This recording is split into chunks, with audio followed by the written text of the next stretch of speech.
you one of the most pathetic things I heard from the table, and I'm not going to mention the name of the officer. They were whining over the fact that the U.S. was declaring that there's going to be attacks in Abuja, and it has to do with U.S. politics. And I'm looking at the man and say, why didn't you take action? You are the one who is supposed to tell the U.S. to be ready for evacuation because there's insecurity. But the U.S. is telling you, you kept quiet, and you are here complaining that the U.S. has reasons, extraordinary reasons why they told you that. Because you all have failed. So personnel must also change, and we must ensure that... You don't have confidence, is what you're saying, with the current people running Nigerian security. And I want to say this, the Nigerian security armed forces do not have a commander-in-chief. That's number one position within our command structure for the security agencies. So she asked for three things. We don't have anyone. Mercenaries, you said. Yeah. Rekitting and retooling the army. Including remuneration, retraining, collection of intelligence, processing of intelligence. But finally, and I must make this clear, without putting a social security system in place, without wiping out or at least reducing inequality, without investing in education, you can't do anything about insecurity. China has more guns than Nigerians. What eventually solved the insecurity problem in China is social investment in their people. So empty apartments. Have you calculated the cost of your specific actions, the cost of mercenaries, the cost of retooling, rekitting, I have done that. And how you would pay for it? What numbers I've done that, and I've come to the conclusion that actually costs less to do what I need to do than what is costing us now for doing nothing. Or doing the wrong thing. Where will you find the money? Wherever they are finding the money to do the nonsense they are doing now, stealing. You understand? Okay. Before I go to the quick remote location, Madam Magashi, you are from the north, and of course we now have the northwest has become a basket case, just like the northeast, because of the kidnappings. We've seen the pastoralist clashes, etc., etc. As someone who's sort of living that life, you know, surrounded by people who are facing insecurity, is there anything more that you would encourage your party to do, or you within your party you are discussing, in addition to what Mr. Sowore has said he will do? I have said this before. These insurgents, kidnappers, bandits, where have they come from? From the very society, from our community. They did not cross there and settle Nigeria and started shooting people anyhow and stealing people. So it is very important for a government to understand the nature of the society. What is the cause of this insurgency? What is the cause of this banditry? In recent days, we have seen two incidences. Let me mention them. One of the bandits, kingpins, was turbaned as a traditional ruler in Zamfara state. He came to the palace, he was turbaned, he offered interview to some specific journalists. Another incident is that recently the infamous Bello Turji, which is the most common name of bandits, he came to the town and attended a wedding fatah of a relative of his. After he left, there was an attack and he lost some relatives actually. So if these bandits, these terrorists have roots in our society, they communicate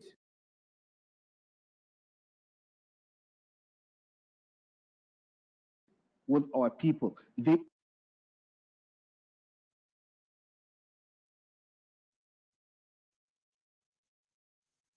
terrorists have roots in our society. They communicate with our people. They interact with our people. I believe the government needs to come to the community, get to the root of these people and understand why are they into this and propose solutions. Okay. Let's because I have all 6 days to talk to the candidates that we have here. I don't want it to become an interview. Ibadan, to you, Nero. Good evening. You just now. Nero, was so crystal clear yesterday. What's happening to Ibadan? We can't hear him in here. Okay, let's go straight to Bayero University, Kano. Can Kano hear us?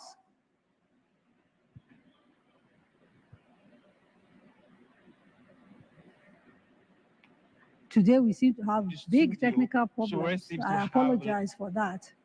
Okay, audience questions for Mr. Sowore? None.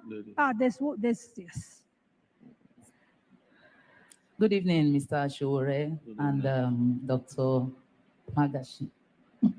Thank you. My name's Nwafo Christian Ifeanyi from the disabilities communities here in Lagos.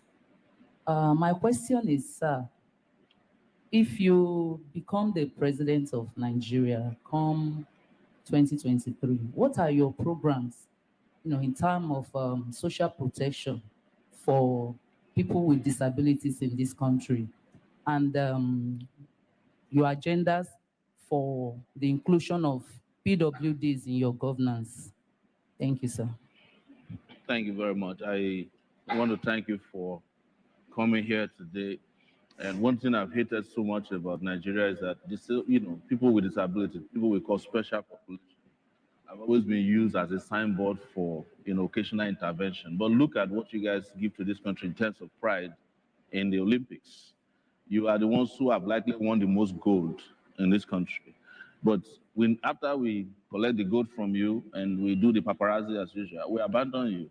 Let's start thinking about policy. I've never seen a government boss in this country that has a ramp for this, people with disability to get into the bus or get off. Not even the federal government building has a ramp that I know of for you. So part of our social security policy is to ensure that all of you are known and well documented and are given the support you need to survive in our society. What I mean is that not only do you deserve cash transfers on a regular basis, in fact, on a 2-weekly basis is what I would recommend, but you need to have opportunities to go to schools wherever you want to go to school, and ensure that a great percentage of your own population and representation in the country is also assigned to you in terms of existence in government and places that government have investments.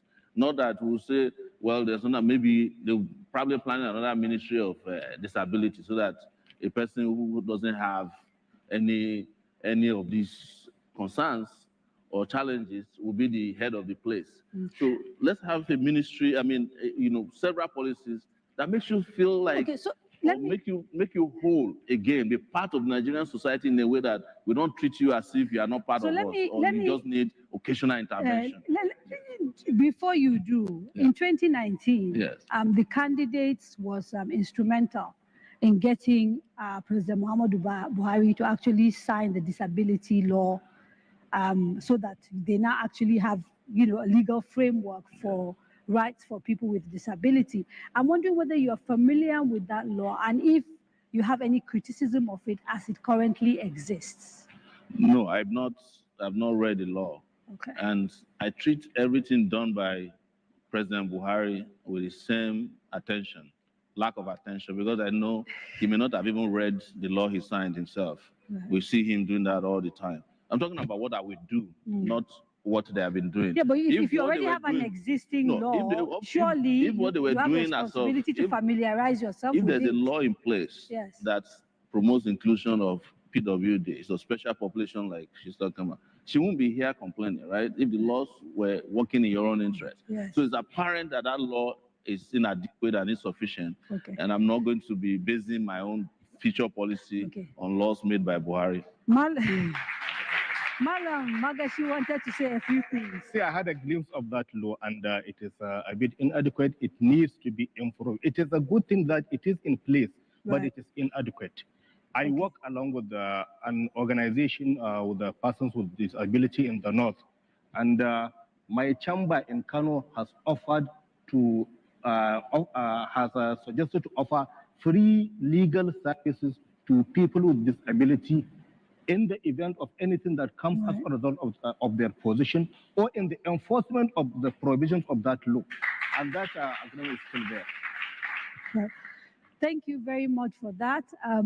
Any more questions before we try to hit one of the remote locations again? People in the audience? Okay. All right. There's a lady in white.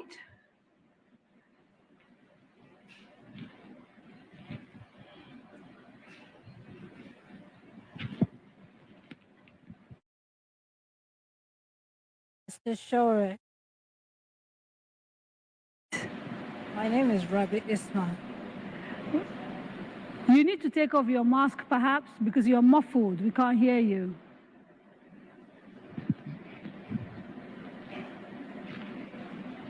No, we can't hear her. So I'm going to, while they're trying to sort that out, we're going to Bayero University, Kano, who are ready for us. Bayero.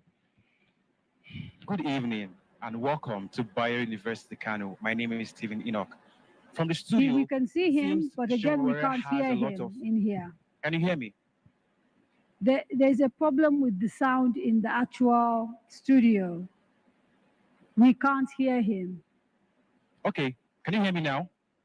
Okay, let's deal with other things while we're waiting for them to sort out that technical problem so that we don't, on the issue of insecurity, for example, there are many people who say that the decentralization of our security apparatus contributes to our inability to respond. And one of the issues that come up repeatedly when people talk about restructuring is that maybe we need some sort of community policing, state policing.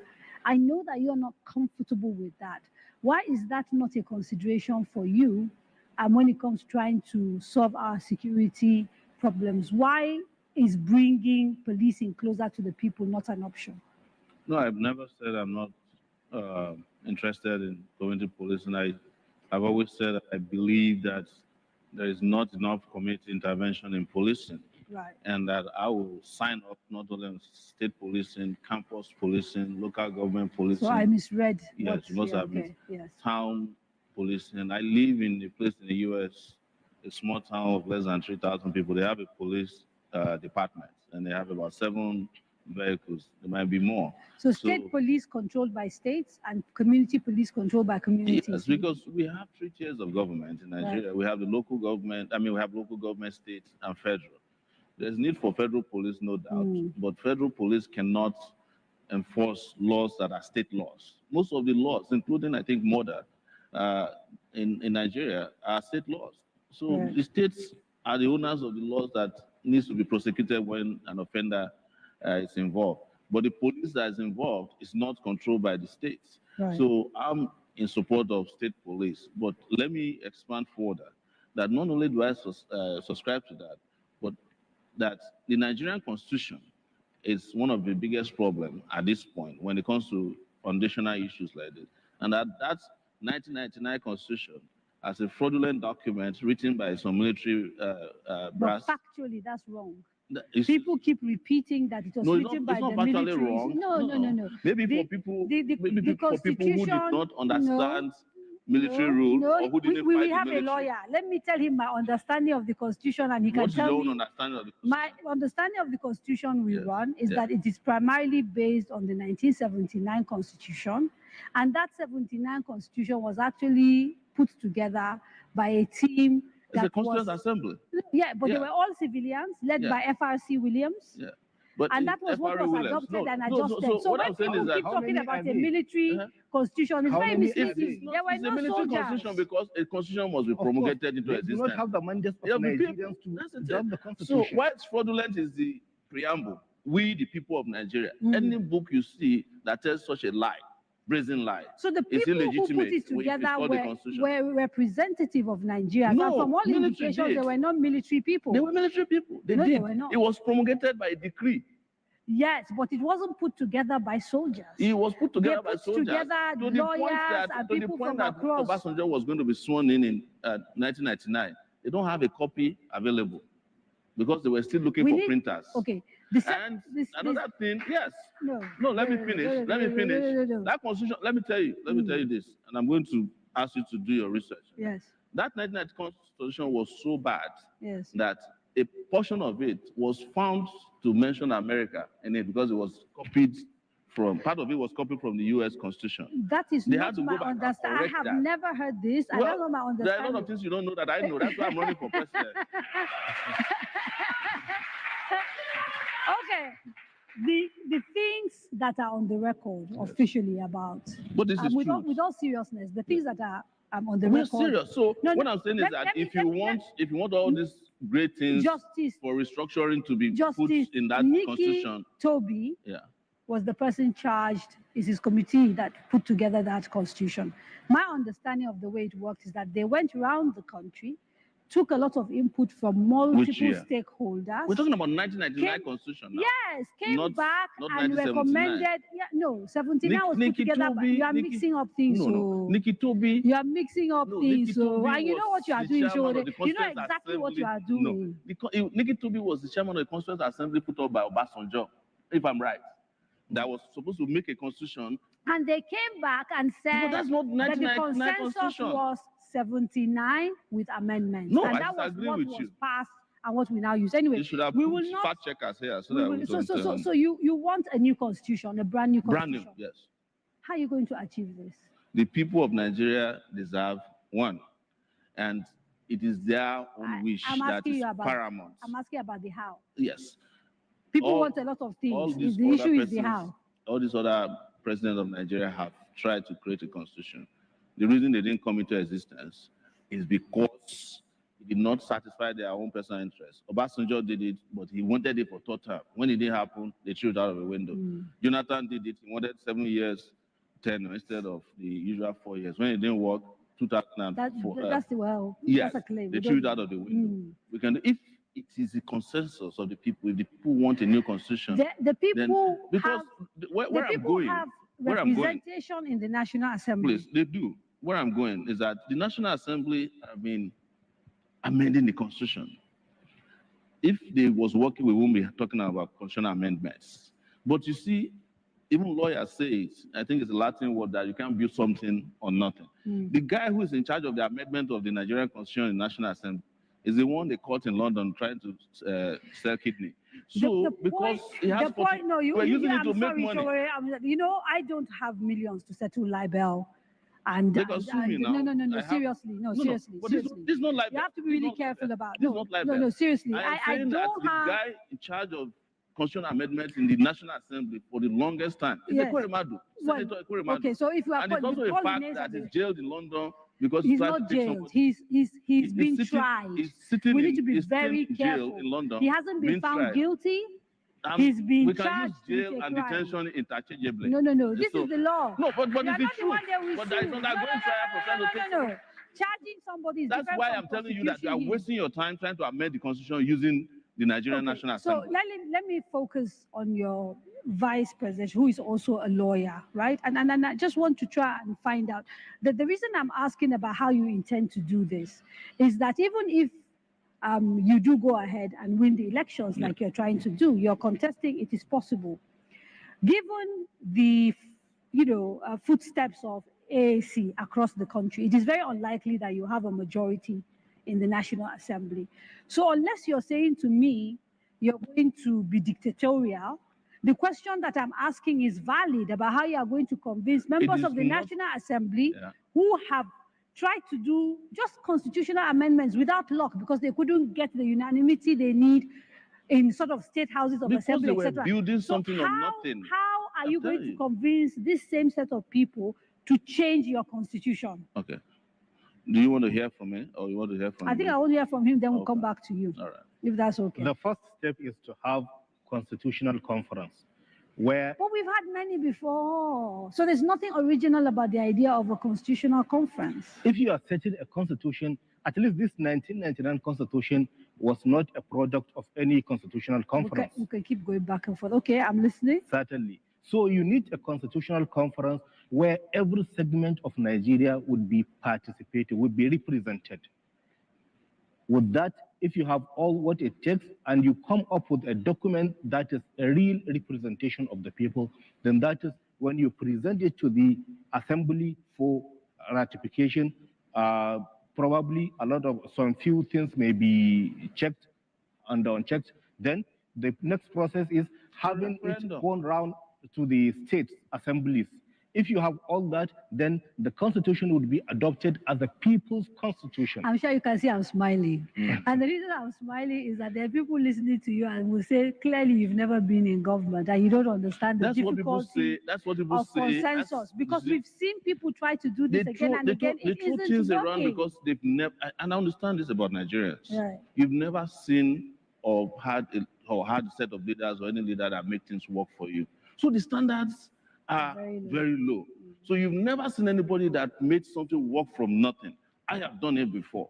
I studied geography at the University of Lagos, graduated 6 years later, traveled to America, had a master's degree in public policy.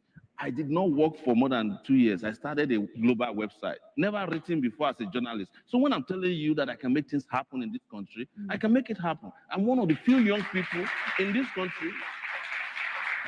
When most of these presidential candidates that are going around now, when they were hiding under their bed and saying that the military leaders of our time should transmute into civilian leaders, following them, or that they should never leave power, we said we would deliver democracy into this country. I was 22 years old.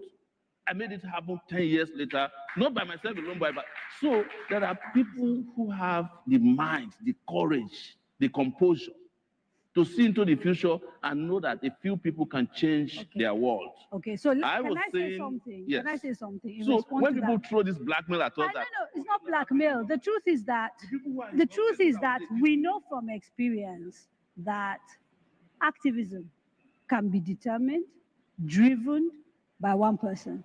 But democracy, governance requires a collective effort. And this is really where I think many people say you fall short, because you seem to think you can do things by fiat. Many people were saying I fall short. In 2019, I was here in front of you in 2019. You guys were laughing at me. The person you elected in 2019 that you were happy about, look at where he put you now. No, it's true. Are you imagining? Okay. Yes. I have to admit, checkmate. Let me go to remote location before Shore kills me here. Kano is ready. Bayero University. Say a few things, please, so we know we can hear you. I can see them, but again, I don't know what is going on with the audio today. It's been probably. Can you hear me? We are live now. We can hear you now. Great. Okay. All right. Good evening and welcome to Bayero University, Kano. My name is Stephen Enoch. Well, from the conversation, it seems Shore has a lot of plans for Nigerians, and students here are curious to ask so many questions. We have Amatullah Idris and Hadiza Abubakar. So we'll just take Amatullah first, and then we'll go to Hadiza. Amatu. Good evening. My name is Amatullah Idris from Bayero University, Faculty of Law. I have two questions, and my first question goes thus. Some candidates have planned to commercialize the educational sector, especially the tertiary institutions. What are your specific plans to ensure that education is accessible by all Nigerians, irrespective of social class or strata? And my second question is concerning the female students of tertiary institutions regarding to inclusivity and affirmative action for women. What tools will you employ to ensure that women are actively involved in various sectors of the Nigerian economy? Thank you. We have another question from Hadiza Abubakar. Thank you. My name is Hadiza Yahya Abubakar from Mass Communication Department, Bayero University, Kano. So my own is, when Nigeria closed its borders in August 2019, people were optimistic. We were all hopeful that it might work. However, till date, even though proponents believe it's helped in curbing arms influx. Okay, wait. The previous administration, the outgoing administration, they say the aim of that was to protect farmers, reduce arms influx, or to curb arms influx, and at the same time boosts our local production. But till date, we're still in hunger. In fact, the hunger is even increased, unlike before. There is more, the level of poverty is very, very high.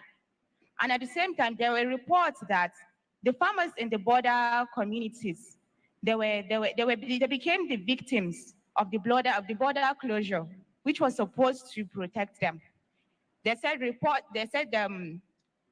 security agencies there used to extort them. They extort them, saying their farm produce are no longer permitted. So they extort millions of naira from them.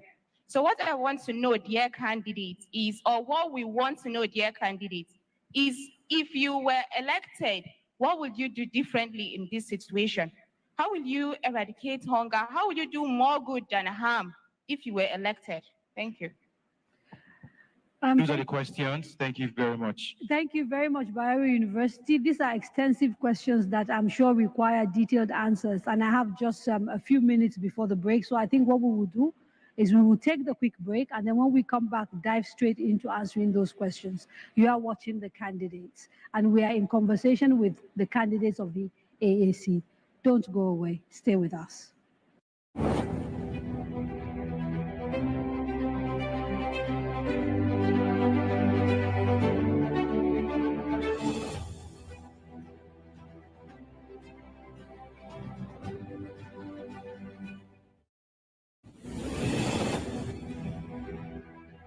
Daria Media, in association with Cabal Entertainment, presents The Candidates, a presidential town hall meeting series where the presidential candidates of the 6 leading political parties tell us about their plans for the country. Join Kadariah Ahmed as she leads us into the world of these candidates from the 17th to the 23rd of November 2022.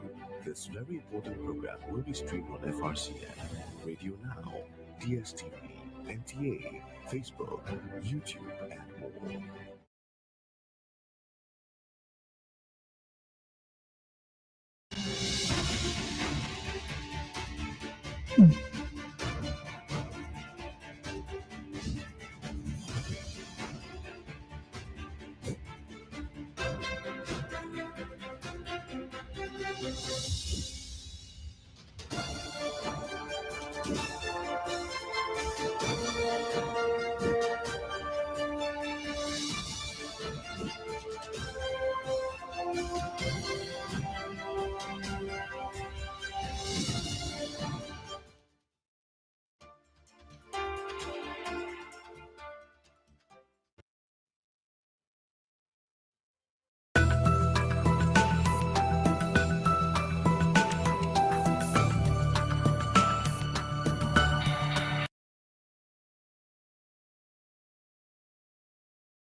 Welcome back. You are watching The Candidates, brought to you with the support of the MacArthur Foundation, airing on Nigerian Television Authority and other partner channels like News Central, Zikoko, YouTube, Radio Nigeria, and Radio Now.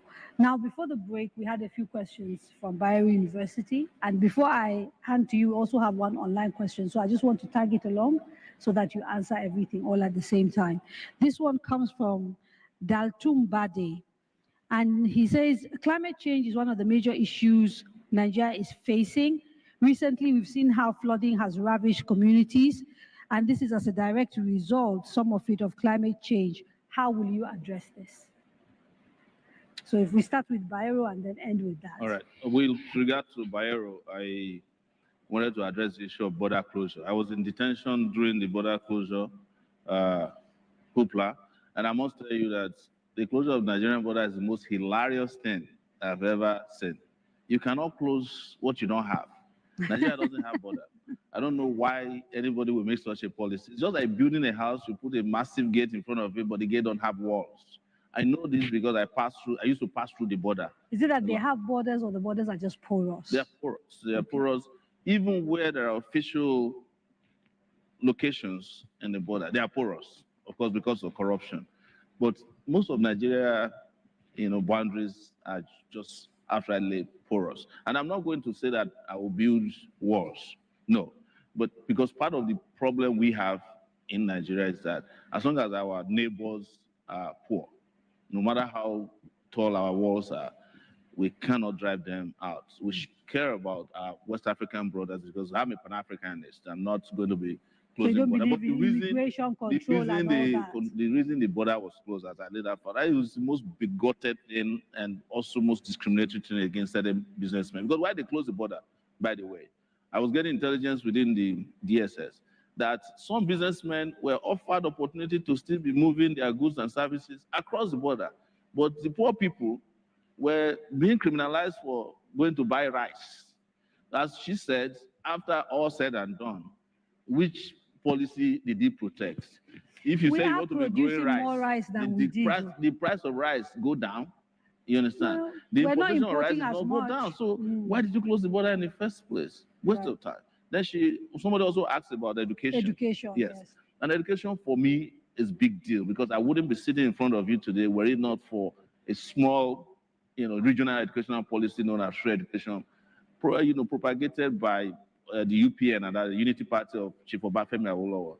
When they brought the school to our village in 1980, it offered me the opportunity to start my education in a way that wouldn't have been possible because they used to take only 6 people out of our village to go to secondary school. The day that school was brought to our village, we built it ourselves, and over 150 kids came out of the bush to go to school that day. That's how some of us had So education. you will provide free education? Free education. I will fund it. My own is access and quality for education because the education we don't invest in today is part of why we are dealing with insecurity and crime at the level. I'm not saying that if will you people are rethink educated, the current education system? Of course. Or you are just going to take what we have and make everything it has free? to change. The curriculum has to change. I studied geography and planning. Before I knew about the river in my village, I was already known about the 5 lakes in the US. Our curriculum is useless. It doesn't focus on getting people educated. It focuses on getting you literate so that you can work for somebody. Right. Yes, I want to put education in education and not just literacy. We need to be literate and educated a lot. And part of the reason why some of the questions we're asking that somebody says is not being up is our level of education. Otherwise, you can know that people who are determined, people who are desirous of freedom and change can change their country. Every country in the world has changed. Started with some few people who said, we are going to make it happen. You know that in 1787, you will know it from history, that the US has some great men, they call them, some of them slave owners, jurists, that wrote the US Constitution. All of us know their names. You don't know the name of the people that wrote the Constitution in 1999 because they even ashamed to come outside and say that the one who wrote this nonsense. We talked the about military it. guys. So We what I'm talked saying is that about it. great people, great ideas, idealists, ideologues make great country. And that's we are short of that. We are short of that. The last Mr. one, Showore, the last question you asked, yes. no, So we were need to get through the question because we still have representation. Yes. Yes, we have been treating women in this country as signage, political parties in particular. Every time there's a rally, women arrive there first with the clothes. They are the ones who will shout and clap. When they are done, they are the ones who clap. But the truth is that women in current election role, that is the registration of voters, they are 51%. Yes. So practically, women can elect a woman as a president. Women should stop begging for percentages from people with whom, if you are 50% of voters, why are you accepting 35% of allocation for women? Go for 50% too. Our party, but I now want to hear what to you women. will do, not women Yes. should do. What will you do It's if what you I will do become now. president? Yeah. For me, there's no reason for women to give women allocation of 35%. Let's give them the percentage of their population of the country, or let them take it. Because now they have more capacity to even elect leaders than anybody else. So, but you have to understand though there are cultural. Let me finish Yes, now. We are talking about culture as if we are not all here in the culture. No, that's the point I'm making is that there are things that make it difficult for women to take it, like you say. And in countries where these things have been taken seriously, representation, has actually helped. So if you look at a place like Rwanda, making a conscious decision to put policy in place, to put laws in place, That's what I want to has do. increased. Yes. So when you say they should just take it, I'm saying that sometimes that's not a practical way It is to deal with practical. these issues. It is practical that if elections are legitimate, that is, if they are free, fair, and credible, that women in this country can elect a woman president. They are 51% of the population. They just need a few men. Their husbands, boyfriends, they vote for a guy, he wins the election. So if you have that kind of power, why would you be begging for? Well, we are at a stage where, because of education, cultural situations, the Any laws, culture, everything. any culture So that puts what people will in bondage, you do if you become I am president for saying Nigerian women? that I will not in any way. So let's start from governance. Yes. If So it comes your to power, cabinet, what your percentage? cabinet is going to be 51% representation. Okay. The number of women voters, That's your percentage commitment. compared to men. That's how we're going to do it. That's the statistics and calculation we are going to use. Okay. Do we have enough, because before we go, do we have enough women in our party represented? I'll say no, and I should apologize for that. But that's not the reason for us not to have a clear-cut policy that is just and fair towards women. Climate and not be change. using culture as excuse. I'm there are rushing cultures you also because that time, say our time, culture also time. don't allow men to steal. Why is it that they don't have a problem? Okay, climate change. There was Yes. a question So there, and in light of this recent climate flooding, change, yes. a lot of people in this country, for instance, do not understand that one of our biggest crises right now, the herdsmen farmers clash, started with the climate change issue in the Lake Chad region. The Lake Chad has now dried up to 10% of its size. So the herdsmen that used to have a great time around the Lake Chad area, disturbing nobody, they had to move southward. Reason, they are selling beef.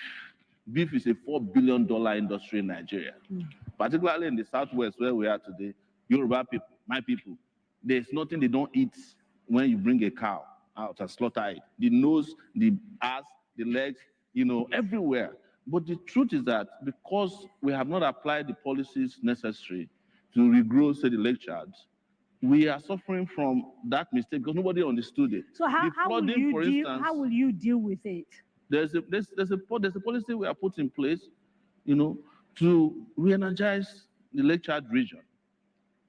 And part of it will surprise you. It's very expensive. It's to direct some of the waters from Lagdo Lake that is flooding Nigeria. And where will now. you find the money?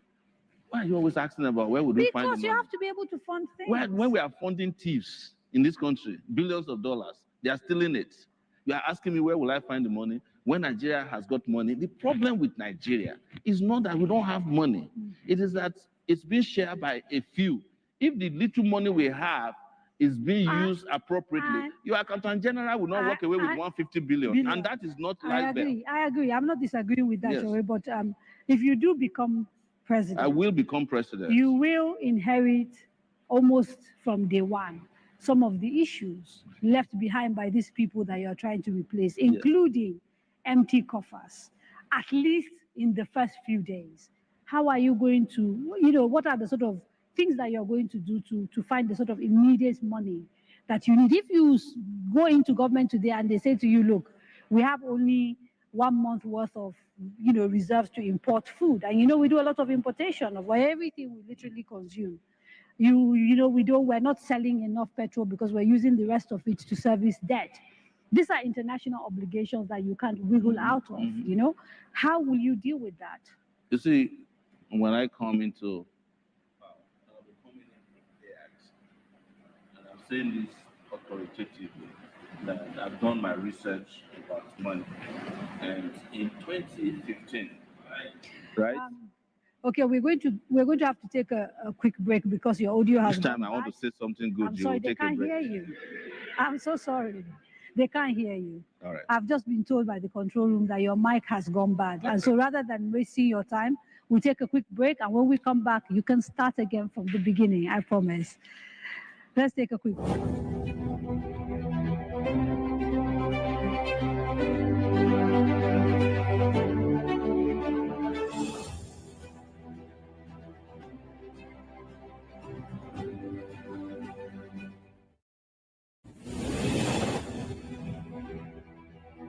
Daria Media, in association with Cabal Entertainment, presents The Candidates, a presidential town hall meeting series where the presidential candidates of the 6 leading political parties tell us about their plans for the country. Join Kadariah Ahmed as she leads us into the world of these candidates from the 17th to the 23rd of November 2022. This very important program will be streamed on FRCN, Radio Now, DSTV, NTA, Facebook, YouTube, and more. This is a town hall meeting you shouldn't miss.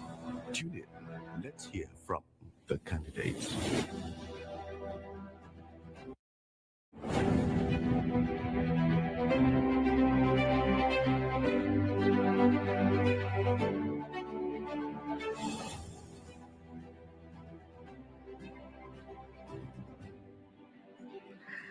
Welcome back. You're watching The Candidates, where we're in conversation with the candidates of the AAC, Mr. Sowore and Malam Magashi, who want to become president and vice president in 2023 and are asking Nigerians to elect them.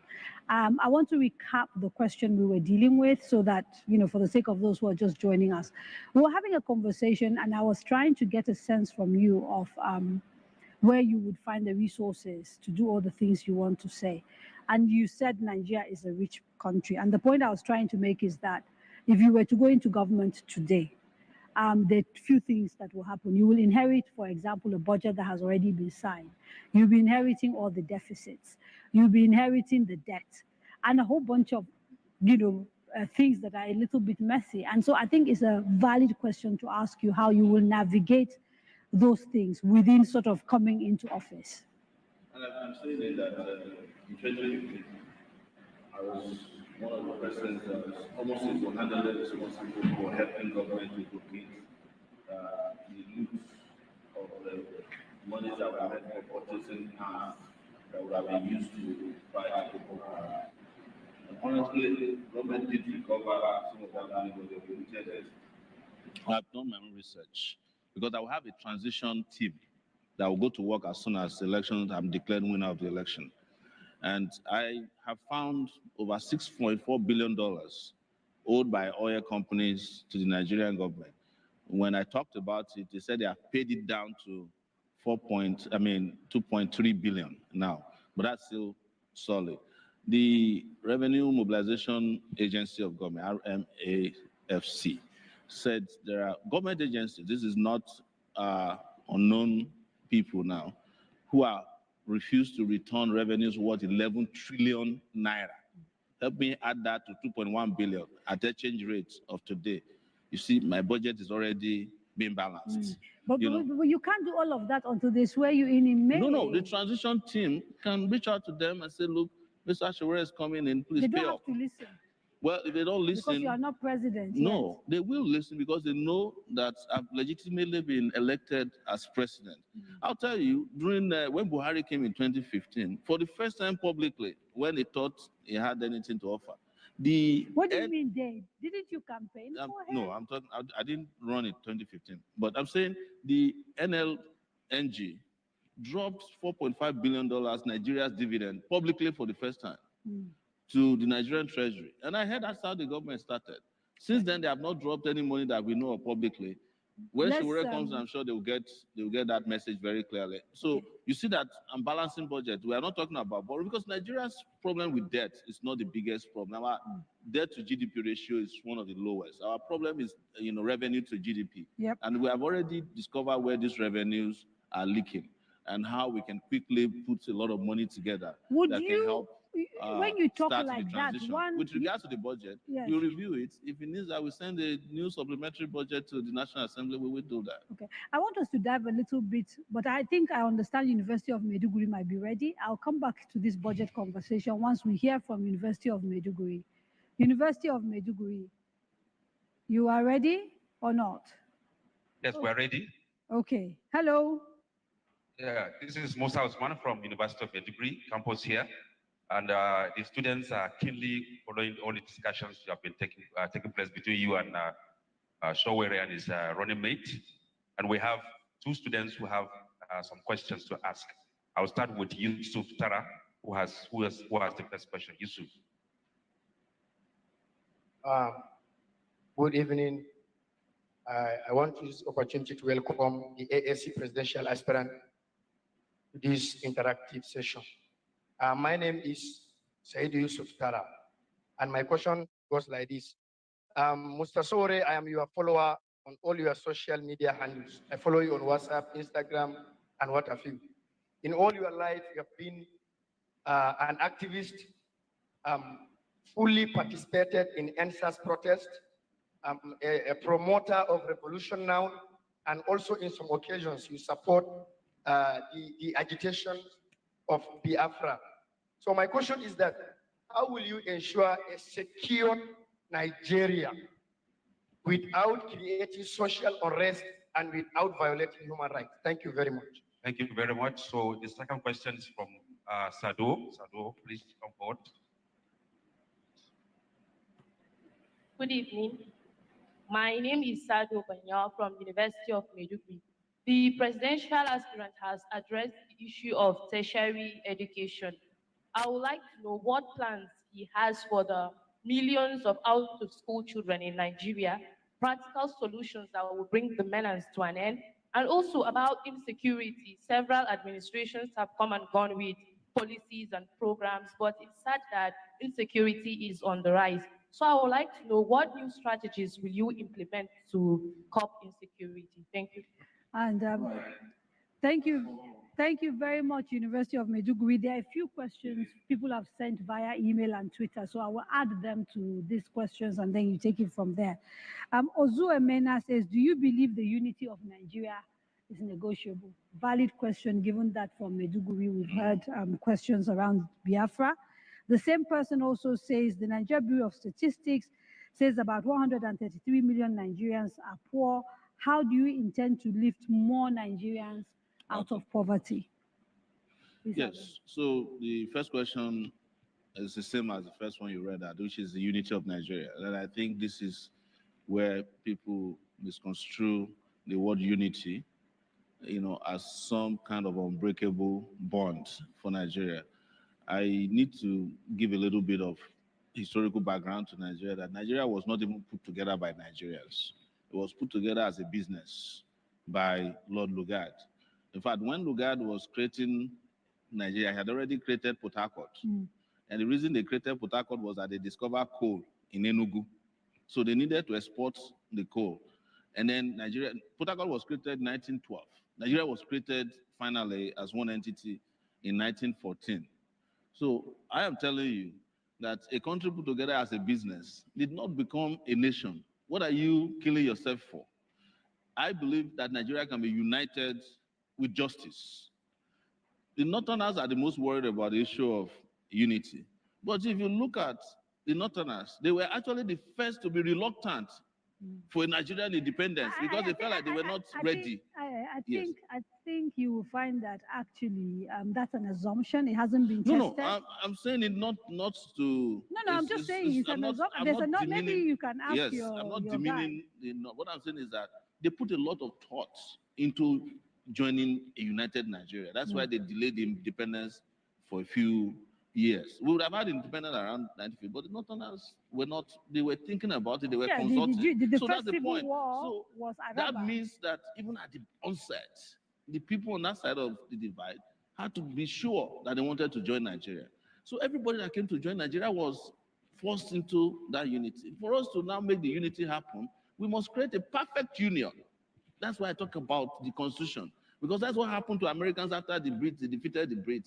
They wanted a perfect union because at that time there were blacks, women who were being oppressed. So the right to self-determination for you is sacrosanct. I completely believe in the right. In fact, if we put it in our Constitution, the right to self-determination, Nigerian leaders will be more serious about governing Nigeria. So we should have some sort of mechanism that allows Absolutely. for a referendum. The reason I'm calling for is a fundamental right recognized by United Nations. The reason I'm calling for a new constitution. So that Nigerians can put in that constitution. And I know that the people in Maiduguri, Maiduguri, Nigeria decide to challenge the unity of Nigeria through a referendum, not that it's just walking violence. Yeah. Okay, so violence. I mean, I know that University of Maiduguri questions are waiting, but we've got Ijoma in Enugu, and I just want us to go to her, and then you can combine all the questions together.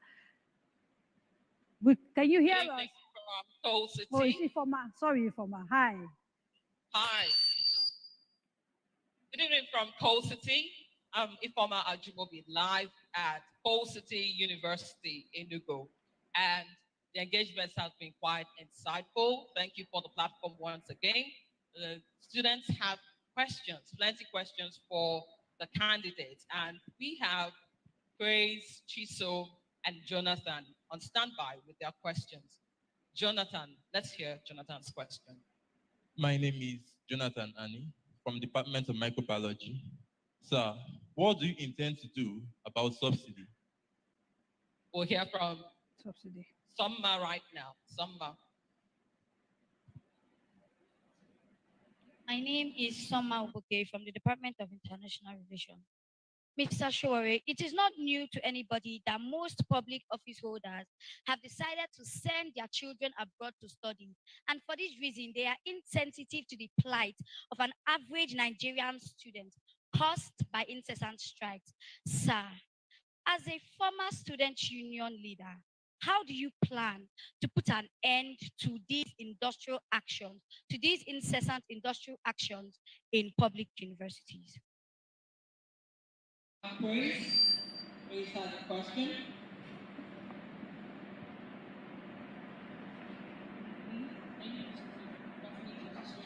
Oh, I thought Grace, we missed Grace. Oh, okay, all right. Praise. There's a lot of religious and tribal agitations in our country today. Now, I want to know, most people actually feel maligned or slandered based on your belief. When you become president, or if you become president, what do you want to do about this? Curtis is also on standby. Curtis, let's have your question quickly. Okay. Final one from Enugu, and then we'll come back to the studio, please. Curtis.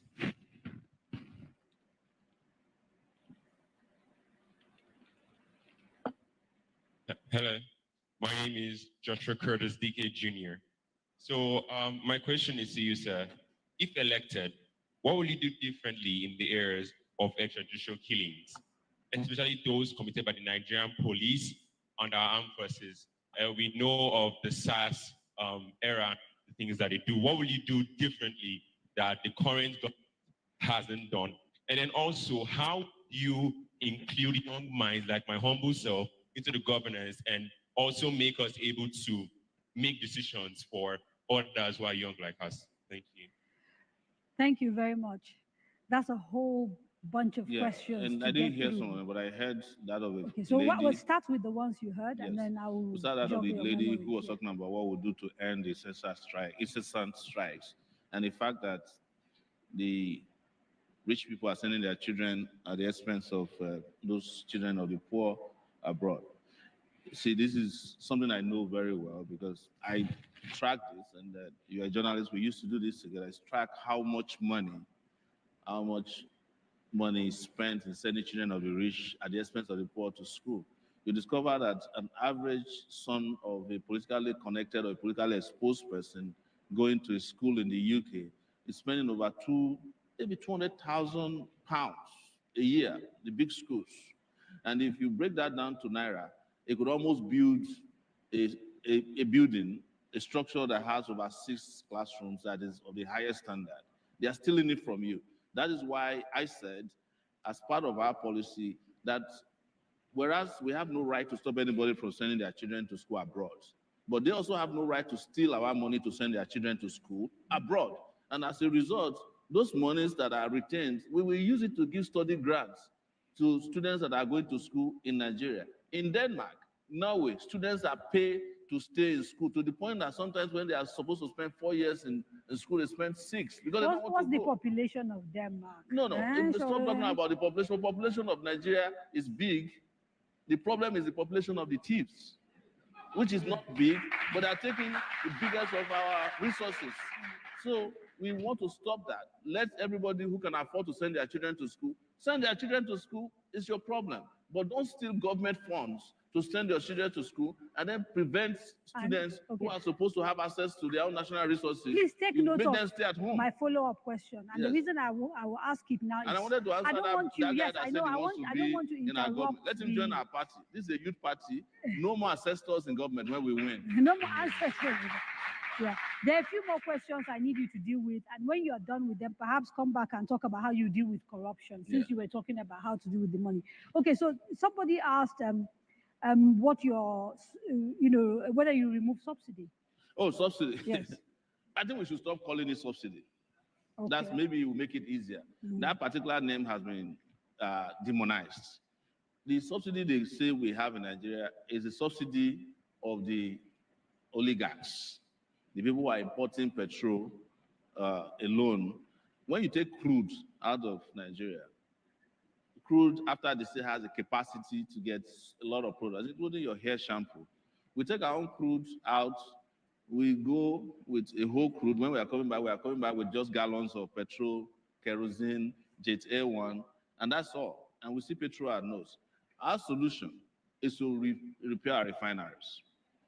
And before you shout, oh, Sowore has come again, you are helping one man in Lagos to finish his This government has already said that subsidy is going out in June, so presumably you don't disagree. I'm not taking, what I'm saying is that whatever the poor people of this country can enjoy from government, the only thing they enjoy, we'll keep it. But we will not allow the oligarchs to add their own bill on top of it. Let me tell you, kerosene is not subsidized. Yes. How is it that it's not giving us any palliative? Diesel is not subsidized. Why is it that we are not getting anything in return for unsubsidized diesel? So they just criminalize and demonize subsidy as if you can't support your citizens. So you I'm not from Nigeria. Let me just put this in. I'm not a US citizen, guys. Hear this out. While COVID was going on, the US government sent me 3 checks. I was in detention. They were sending me money. I'm not even their citizen. Is that not subsidizing your citizenry? Our own leaders, they were hiding palliatives. No, it's true. From the people, until the people went and liberated the palliatives in Jos. Did you not hear that? Okay, so we cannot keep saying that government does not subsidize. Government subsidizes everywhere. In fact, the most subsidized people in Nigeria are the elites, the oligarchs. The problem is I'm not too sure that anybody here doesn't know what the problems are. I'm giving you, I'm saying I'm talking about what has happened. Subsidy, but don't call it subsidy so that to make it look bad. Okay, so we must support our citizens who are vulnerable. There are 130 million Nigerians who have been thrown into the poverty market. How do you just treat them as if they are nobody? Is your practical plan? Because I have to assume I've talked about repairing refineries. You have 4 refineries. How are you in Nigeria? You will carry on subsidy until refineries have been sorted. And when you fix refineries, you will have more than enough. How do you ensure that the subsidy, like you said, is not stolen and you only pay for the subsidy that goes directly to the people? I'm asking for practical plans. Was I not the one who outed all the subsidy thieves on Sahara Reporters in 2004? Did you forget? I know them individually. By the time I come to government, they know that they're out of business. Because I know them. I know all the people who are in charge of stealing subsidy money in Nigeria. I'm not saying this to brag. I know them, they know me. I know what each one of them is stealing. I know people who were importing water into Nigeria under Jonathan, who called it petrol. Okay. Did it not happen? That they were prosecuted, they were arrested, but they were never prosecuted till today. Let me bring in Malam, because another issue that Nigeria seems to have is the cost of governance. Yes. You know, a lot of money and resources going to maintain essentially a tiny minority of people. I mean, people would argue a government is essential, civil servants are essential, but perhaps we're not efficient in the way we sort of run our government, etc. What are your thoughts regarding the problem with the sort of cost of governance, and what is your party thinking of doing about that particular problem? As you said, everybody knows the problem. Cost of governance is high in Nigeria, and it needs to stop. How do we stop it? Nigeria has 3 arms of government. You have the legislature, executive, and the judiciary. Take a look at every arm. What are its functions? What are its divisions? What are its roles, those under it? And what does it consume? there is agitation that people are calling for scrapping of the Senate for the reason that they consume a lot of resources and the people think that the country can go on without the Senate. So I like that you brought it up because the question is, how do you convince a group of people to commit suicide? Because for you to actually go from having two chambers, National Assembly, in the National Assembly, the Senate has to vote to accept to be scrapped. So what is the strategy for convincing them essentially to get rid of themselves? Convincing the people that brought them to the Senate. They didn't work on their own. It sounds great, and you get claps for it, but you still haven't told me how. So you convince people, so I'm in Kano and I'm convinced I don't want a Senate, then what? At the moment, what are you going to use? What provisions? How are you can't do it with unless they pass a law saying they can be scrapped. Yes, in the first place, yes. I am not saying we would scrap the Senate. That's what I heard. I think people are agitating for scrapping of the Senate. Okay, you start working towards it. Yes, we can't scrap the Senate on our own. We have to convince the people to say, look, we don't need the Senate. In fact, beyond just the Senate, which is the coven of all these former governors, it's even the national, the lower House of Representatives. I think we should make it part-time. That's my position. So that anybody coming there should have another job. Already, they are operating as a part-time lawmaking body. I think the Senate, according to Premium Times, didn't sit for the allocated amount of times that ought to make them a full-time Senate. So they're already practicing part-time work. Let us pay them part-time salary as well. Okay. I would have preferred if someone like Saraki was practicing as a doctor and as a legislator. I'm wondering why you focused. Because let me ask you this question. I'm wondering why you focused on the Senate and not the House of Reps. And I'll tell you why.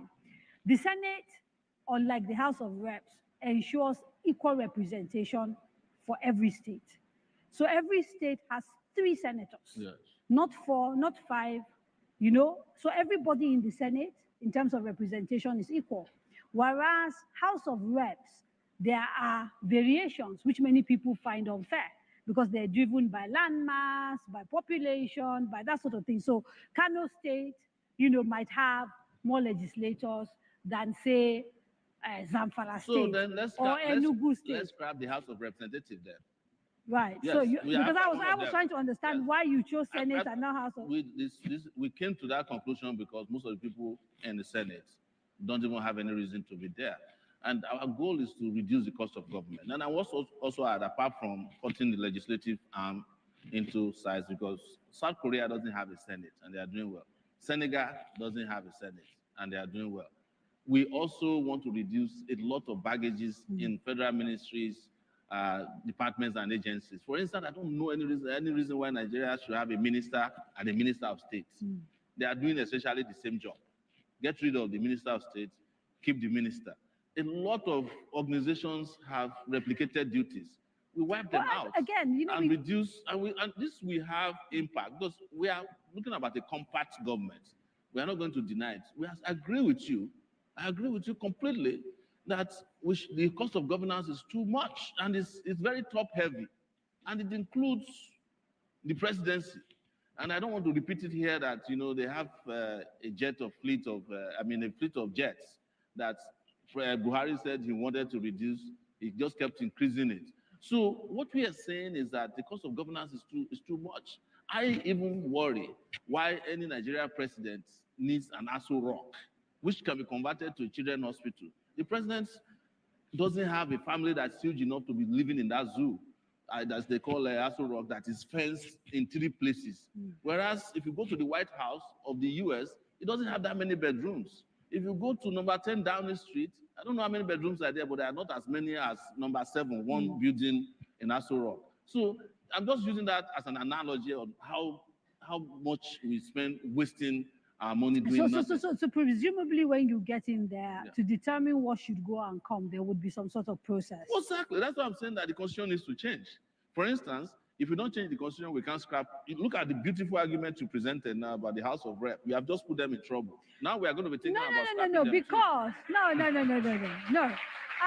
I wasn't presenting it to make an argument. I was just trying to understand the business, because the House of, let me tell you the advantage that they have that the Senate doesn't have, is that they are also where you find minorities that are never represented anywhere. So well, communities, one of the arms have to go. Right? That's okay. In our view. We are running fast out of time. So let me take a quick break so that when we come back, we take a few more remote locations and we try and wrap up this conversation. You are watching The Candidates.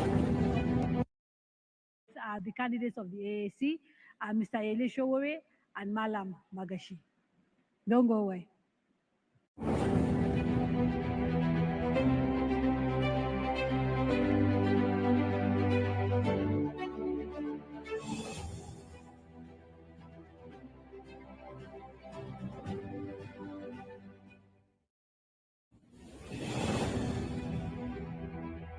Daria Media, in association with Cabal Entertainment, presents The Candidates, a presidential town hall meeting series where the presidential candidates of the 6 leading political parties tell us about their plans for the country. Join Kadariah Ahmed as she leads us into the world of these candidates from the 17th to the 23rd of November 2022. This very important program will be streamed on FRCN, Radio Now, DSTV, NTA, Facebook, YouTube, and more. This is a town hall meeting you shouldn't miss. Tune in. Let's hear from the candidates.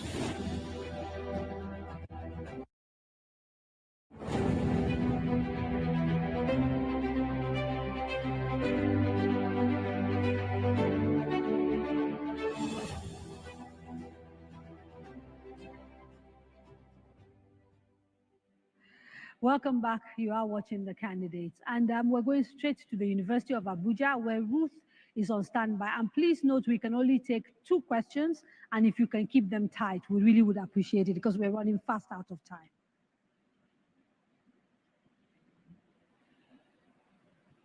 There at the University of Abuja, I must say it's been an interesting conversation there with the AAC candidates. The students are excited to ask some questions, and like you said, we'll take just 2. So I'm starting with Kuram Sokojas. Kuram?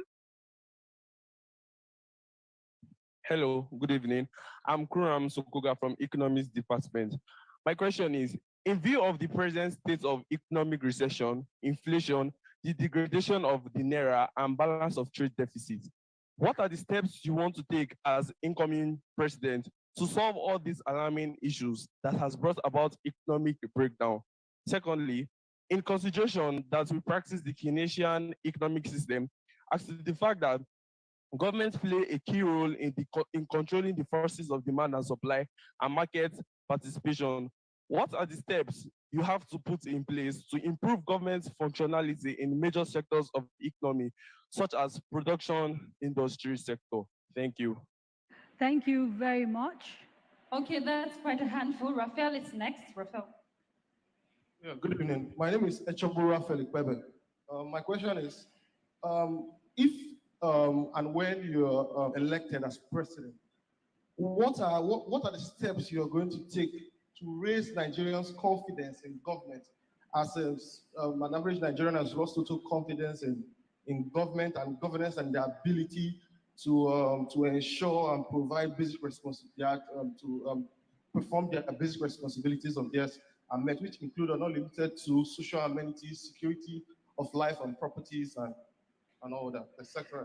Thank you very much, University of Abuja. And because we have 2 other universities, so we don't get confused, if you dive straight into those answers, keep them short, and then we take the other universities. The first question is, the amount of intervention governments can get. So the economy keeps coming up again and again. And government has a duty to manage the macroeconomic policy of the country.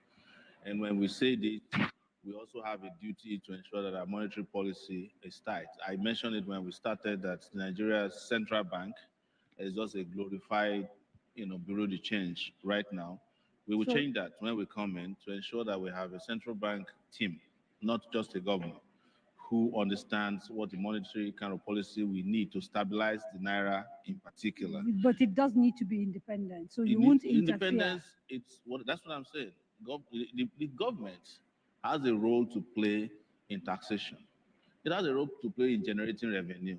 The central bank is the bank to the government. Yes, yes, that's what the central bank is practically about. This the central independence bank we are talking supposed to about. drive monetary Exactly, policy they are supposed to drive monetary based policy. on the sort of what is supposed to Yeah, be they're best supposed for to the be in charge economy. of rates, and the things that can help your currency be solid and have purchasing power and have, its ability, they also control our foreign exchange processes and foreign reserves. But government cannot just say, well, the central bank is independent to the point part that of the criticism you of this forget. central bank and the reasons that many believe they got it wrong is that actually they were too close to government. It's true. That's So- what I'm so- saying so- is BDC now. If you know the central bank governor, you can just get Okay, dollar in the morning. again, I can't be sued though. So I'll come to you and Why are you, collect why are money. you, why you are talking to a fellow Well, journalist like okay, yourself?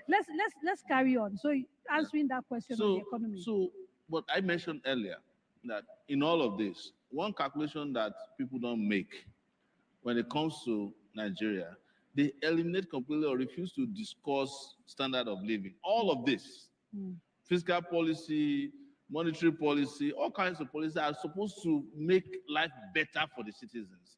And that is where the conversation about purchasing power parity comes in. What is it that if I want to buy this shirt in the US is a cost?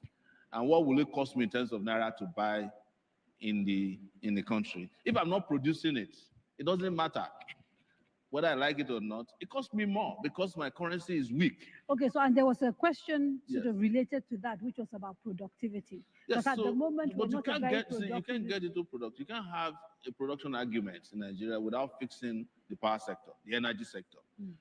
And that is why I keep discussing how to bring light and discuss about energy and energy transition and to look at a variety of energy sources and how we can be a real participant in international market for Malam these Magashi, products. can you take the question on confidence and how you can rebuild confidence in governance and government, given where we are today?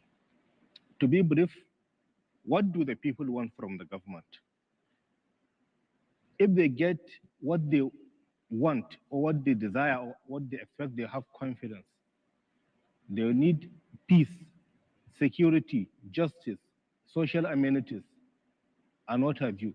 So if we are in government, we would ensure that all the, let me get back to something legal, all the provisions of Chapter 2 of the Nigerian Constitution are provided to the citizens. If the citizens have a food to eat, have a shelter, have an education, they won't need anything and they would respect the government that supply that. So it's a question of basically if the government keeps the side of the bargain, Certainly, the that contract is between so. citizens Yeah, and that's government. social Okay. contract. I have to go now quickly to the University of Ibadan, and Nira is joining us. Hello, Nira. Good evening. Good evening, Kadariah. I hope you can hear us now. Yes, at last. Happy to see your face and to hear your voice. All evening. Anyways, a very interesting conversation there, and I'm going to go straight to the point. We have two questions from the University of Ibadan right here. And I have, first up, Odion. Odion, step up for the question. Good evening. My name is Odion Sanibiaye. I'm an electrical engineering student from the University of Ibadan. First of all, some might argue that the last time Nigeria was this divided was before the civil war. I mean, that's in the religious and the ethnic sense. Now, you said something about those who want to break out of Nigeria can seek legal means. But how did you, Showore, want to promote unity in Nigeria? That's the first question. And second question is, in recent times, we've seen a lot of thousands of Nigerian healthcare workers travel out of the country for greener pastures. And reports even show that the ratio of doctors to patients in Nigeria is 1 to 9,000. So how do you plan to combat this problem? So do you want to carry out healthcare reform, and how do you want to go about that? Thank you. Thank you very much. Okay, and the second question is coming from Olajuwon. Olajuwon. That will be the third question. First and foremost, I would like to state that talk is cheap. Most of the answers to the questions have not been quite specific. So I will implore you to be very specific in my questions to you now. For instance, we were asked how you were going to stop stealing of subsidy. But you didn't quite give an answer. You just said they will know they're out of business once you are in. How exactly do you plan to get them out of business, knowing fully where the corruption fights back? And again, I will move quickly to education. I would like to know how exactly you're going to prevent the recurrence of ASU strike in very specific terms. And if you become the president of Nigeria, Mr. Sowore, what will be your stance on no work, no pay, as the federal government of Nigeria is stating now? Because it is very clearly stated in the Constitution, in the Trade Dispute Act, that government might decide not to pay workers who do not work. And again, very quickly, Mr. Sowore, on climate change, President Muhammadu Buhari has said that he's calling for more urgent investment for facilities in Africa. What exactly is your stance on climate change? And last but not the least, that's a lot of questions. Last but not the least, what exactly is the economic policy? What is your monetary policy? What exactly is your fiscal policy? Please, our applicative very, very. Nira, I'm afraid. Thank you very much for that. With less than 15 minutes to go, can I urge you to be really short with your answers? And I can prompt you one by one again if you want. So maybe you can prompt me, yeah. Yes. How would you promote unity? You've said you believe in the right to self-determination, but if you are president, how will you promote unity? Well, if you give justice to all the sectors, nobody will want out of Nigeria. You see, people who talk a lot about Biafra, they also forget that the Yorubas also have their own agitators. There are people in the Middle East, middle belts who also want out of Nigeria. Yeah. But what people have never talked about is that a lot of Nigerians have actually mentally seceded from Nigeria. How do you calculate? The Japa syndrome is because of people have seceded. Okay, They are the only people who are trapped. Healthcare. Yes. This straight into the next question. So, what's your next question there? Healthcare. With doctors leaving and all of that, what's your plan? So, for what solving healthcare? we need to do specifically is to invest in healthcare. And I have said it, we need to have a healthcare system that accommodates all. And it is not socialism, it's the right thing to do, it's compulsory. It's investment. You have to invest a sizable amount of your budget or revenue in ensuring that hospitals are working, drugs are available. You have an insurance. Ours is the insurance policy, but it's not the one that's going to be exploited or stolen by, through fake HMOs. Okay. So at the moment, there's a new healthcare act that the president has, brought into law, which makes it completely compulsory for every person who, employs more than anything from 5 up to provide healthcare for their person. And if you're an artisan, you're also by law supposed to go and sign on to some sort of HMO. What will you do differently from what already exists? I think it should be the duty of government, our government, to provide healthcare for all. Okay. And not leave healthcare to employers who the burden of healthcare provision might force them to either be forging the number of employees. Would be finding the we will money. Still have a contributory system to it for employers, of course. But it won't be such that you ask employers to take over the entire healthcare of their workers. What about when the employers then fall out of business? Who takes care of the employees? The person from Ibadan that said talk is cheap is not satisfied about the specificity of your answers. He said, for example, how are you going to stop them from stealing? Especially since we know corruption fights back traditionally. He's also asked you to discuss the ASU issues and whether you respect this idea of people don't get paid unless they I don't actually respect work the people. and all of that. When the strike is just, Yes. you have to pay the strikers. It's not, they didn't want to do this. It was government that forced them to. If you want to start stopping the pay of people who are not working, I think the president will be number one because he barely work. It is true. Yeah. So, and the truth is that these are things that escalate the problems. You can't keep escalating the problem by engaging in things that make our higher institutions are too important to be played with technical parts of laws. Let's put the money they ask for. They are specific about how much they want. Let's find the money and give it to them. And make sure. But their demands go beyond money. There are 7 demands that ASU is making of the Nigerian the demands government. have been the same since the 90s. Because I was in the University of Lagos when Jega was president of ASU. You wouldn't rethink education at all, like some people are saying, create a situation where universities become independent, they're able to get endowments, and education is too important. Because Let me in explain other this to you. places where education works, Yeah. education is not as cheap as it is in Nigeria.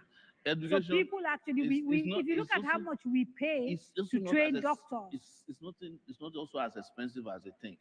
In the 90s, the IMF and the World Bank came to this country and said, don't invest in education. It's too expensive, it's waste. Let people pay for the education. But the same people came back and recruited 8,000 doctors from the education they didn't want us to invest in 1990. This is hypocrisy. Victor You cannot compare is on education to standby in anything. Bielsa, and I don't really want to waste their time because they're the last school we're going to.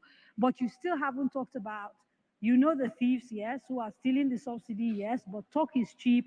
How do you intend to fight I don't them? belong to the category of talkers. If a student, he should go and do research about me at the University of Lagos. I'm not a talk is cheap person. Okay, let's go to Victor, who is in Bielsa, and join our last remote site because they've been very patient. They've been listening. Thank you, Kadariah. Very detailed conversation there at the studio, and it sparked a lot of comments here at Bielsa Center. We have two questions that will be asked. I'll call on Honorable Elliot Osuno to ask the first question, then we'll move to Honorable Alawi. Yeah, good evening. I am Honorable Chief Augustus Elliot Osuno, the former legislator. Kindly answer this question. Without equivocation, the bulk of the wealth of our country comes from the crude oil in the Niger Delta region.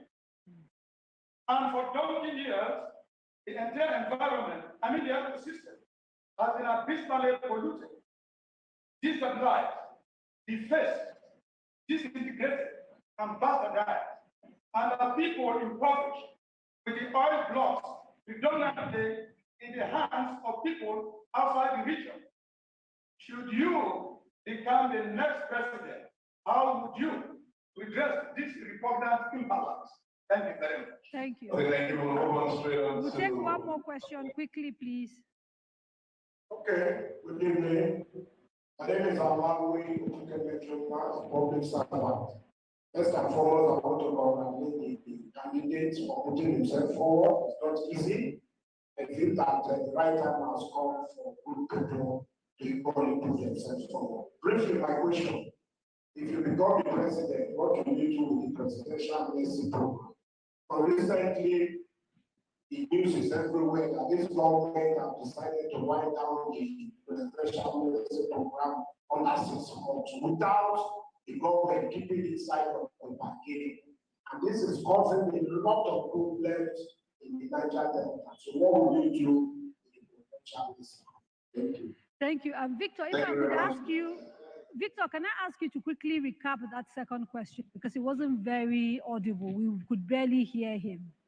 Okay, the second question by allowing says that the amnesty program by the federal government, there are news that it will be stopped very soon without any proper plan. If Mr. Sowore becomes the president of Nigeria, what are his plans on the issue of the amnesty program? Okay, so thank you very much, Victor. Two quick questions. The Niger Delta produces the bulk of the wealth. They pay, the highest price, no development. What are your plans on redressing that imbalance? And on the issue of the amnesty program? I'll start with the amnesty program. I think it's become a cesspool of corruption. But I like the program, and I'll develop into a concrete. So you like the principle of it? Yes, I like the principle of it because I brought peace to the Niger Delta. But that peace cannot last on the basis of this ad hoc-ish intervention in Niger Delta. The amount of money you are giving to amnesty can be used to build universities that will train lots of Niger Deltans. Locally. And you could have finished the roads, the East-West Highway that has now been washed away. A lot of development could have come from that. What I would agitate for is for the Niger Delta region to get a larger portion of the oil resources. So to that extent, you can say that I'm bias on the side of resource control. But anybody that is listening to me today should know that the word resource is dynamic. So if one day the northern part of Nigeria is producing solar energy, electricity for the rest of the country, don't come and tell me that they don't have a right to also get a part of that resource. What I seem to be hearing you saying is that you're not quite 100% how to deal with this issue, and you're still thinking it What are through you because talking about? you think it's dynamic. I'm from the Niger Delta. Do you know No, that? I know. Yeah, so I could have qualified as a militant. So I but what are understand you the saying, problems. in You other see, words? because part of what we should understand here is that problems that are well understood, there's no reason for us to be parading any level of intelligence that I'm not the solutions to Niger Delta for a lot of Nigeria, but it's not a thing you can resolve on a TV interview for 2 hours. With regards to those who say be specific. If you want to see specific, ask for manifesto. And we have manifesto online, by the way, on SHORED 2023. And by the way, some of your manifesto issues seem to be at odds with your personal issues. So page 32 of your manifesto, for example, they talk extensively about carrying people along in order to get things done. But when we listen to you sometimes, we almost feel like no, it's we not are true. marching at it alone. No, because no, you no, think no, you no. alone can do The it. fact that I'm passionate about how fast Nigeria should have developed doesn't mean that I don't want to carry people along. I believe in people. I've been on the side of the masses. The injuries I've suffered the most, I've suffered because even when I could have been comfortable, I come back to take on battles with others. So you can't claim that we don't carry people along when we organize some of the biggest Okay, we have protests just about from time to time. 5 minutes to go. So I want to ask one final question of you and then use the remaining 3 minutes, if you answer it quickly, to allow you to wrap up and sort of give your final message to the electorate. I noticed that when you set up the party AAC in sort of 2018, you started out as chairman, then you became the presidential candidate and therefore had to step down as chairman. You lost elections and then became chairman again of the party. And you've now stepped down again to run for the elections. How come? Is it that there aren't people qualified enough to chair your party? Because the optics of it look like this is a Sowore party, as opposed to sort of something that encompasses a diversity of people. If you keep moving from chairman to presidential candidate and back again. I'm glad you asked, and I want to answer you directly.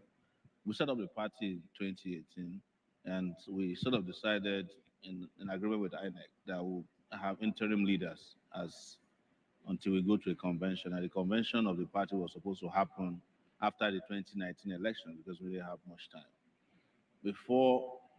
When the election was over, the party was hijacked. Yes, you didn't get a chance to enter into all that trouble. So we couldn't go to convention. Right. And I was arrested when we were protesting against and going to court about it. And there was no opportunity to do any election until we won in the Court of Appeal on June 2nd. So when we won, elections were 6 days away. We had to run around the country to set up. That's why I stepped down again. As soon as this election is over, we will go to a proper convention. And I promise I'm not going to contest as party chairman again. Okay. Literally in 30 seconds, Malam Magashi, a final opportunity to speak to Nigerians, the electorate, and tell them why the duo of you and Mr. Sowore represent the best option for Nigeria. I will urge Nigerians to read our manifesto. There is something very important that we have not talked, but we don't have time. Something that is sticking on the knob of the northern part of Nigeria, that is the Almajiri system.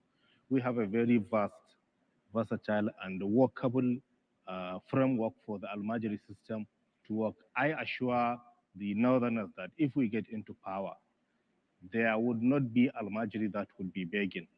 We would separate that aspect of Almajiri that is studying religious big knowledge and the begging. Yeah, Mr. Sowore, 30 seconds, your final words to the electorate. You know the meaning of Almajiri is somebody who travels to seek knowledge, not somebody who begs. Yeah. So he's very clear on that. But Nigerians have seen the difference. I'm glad that I ran in 2019, and I wish you elected me and did not select somebody who didn't win the election to lead you. This time around, we're looking forward to credible, free, and fair elections. And we hope, having heard from us, those of you who are undecided, that you know who the right person is to lead this country to liberty. We want to put liberty on the ballot. Mr. OMOYELE SOWORE and Haruna MagashI, thank you so much for joining us. And that's it for the candidates for today. Tomorrow, we sit down with Dr. Rabiu Musa Kwankwaso and Bishop Idahosa of the New Nigeria People's Party, the NNPP. Please join us. And I want to thank our partners, Cabal Media, NTA, FRCN, Zikoko Citizen, News Central, KAFTAN TV, so many of them actually whose names I can't remember, Silverbird, Radio Now. Thank you so much for taking this conversation out. Trust TV. See you tomorrow. It's now time for the network news of the NTA. Have a good evening.